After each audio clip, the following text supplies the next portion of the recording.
പുറമേ കാണുന്ന മുഖമല്ല നമ്മൾ പുള്ളിനെ പേഴ്സണൽ ആയിട്ട് കാണുമ്പോ പറയുന്നത് വളരെ വികൃതമായ ഒരു മനുഷ്യനാണ് ഈ ബാലചന്ദ്രൻ മേനോൻ എന്ന് പറയുന്ന ആള്. സോറി ട്രകുട്ട, ഞങ്ങൾ അറിഞ്ഞില്ലല്ലോടാ നിന്റെ പ്രശ്നം. അപ്പൊ പുള്ളിക്കാരൻ അങ്ങോട്ടങ്ങ് വിവസ്ത്രനായി.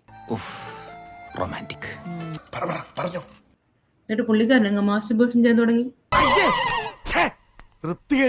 മറ്റു വികാരങ്ങൾ പോലെ നിയന്ത്രിക്കാൻ പറ്റുന്നതല്ല ഈ വികാരം. ഇവൾ എന്തൊക്കെയാ പറയുന്നത്? ഒരു കാര്യമില്ലാതെ സോന വെറുതെ ഒന്നും പറയില്ല എന്ന് നിങ്ങൾക്ക് അറിയാലോ. തുടങ്ങിയിട്ട് പുള്ളിക്കാരുടെ ഇടത്തോട്ടും കൊണ്ടിരുന്നു, ഞങ്ങളുടെ ഇടത്തോട്ട് വന്നിട്ട് ആ സ്കലനായപ്പോഴത്തേക്കും പുള്ളിക്കാരുടെ മേത്തുവാക്കി, എന്റെ മേത്തുവാക്കി. ഭാഗ്യം വായില് വീണില്ലല്ലോ. നാണക്കേട് വയസ്സ് കാലത്ത്. ഞങ്ങൾ രണ്ടുപേരും അറച്ച് വേറച്ച് അയ്യേ സത്യം കിട്ടും. എന്നിട്ട് പിന്നെ ഞങ്ങൾ രണ്ടുപേരുടെ ബാത്റൂമിൽ പോയി അത് കഴുകി. ഇത് ശരിക്കും നടന്നാണോ?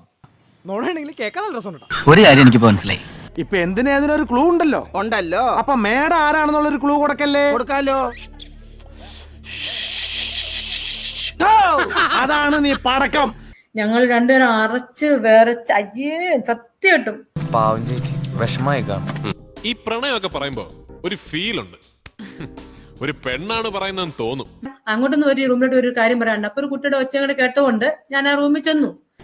എന്നിട്ട് ചെന്നപ്പോ ആ കുട്ടീനെ ഇങ്ങനെ ഭീഷണിപ്പെടുത്തിക്കൊണ്ടിരിക്കണം. ആ കുട്ടി ഇങ്ങനെ എന്തോ കണ്ട് ഭയന്ന പോലെ ഇങ്ങനെ തുറച്ചു നോക്കിക്കൊണ്ടിരിപ്പുണ്ട്. അവള് കണ്ട്. എന്ത് കണ്ട്? പുള്ള് കണ്ട ഒരു മിന്നായം പോലെ. പ്രാവശ്യം രാത്രിയൊക്കെ വിളിച്ചുകൊണ്ട് 1 മണിയായി കാണും.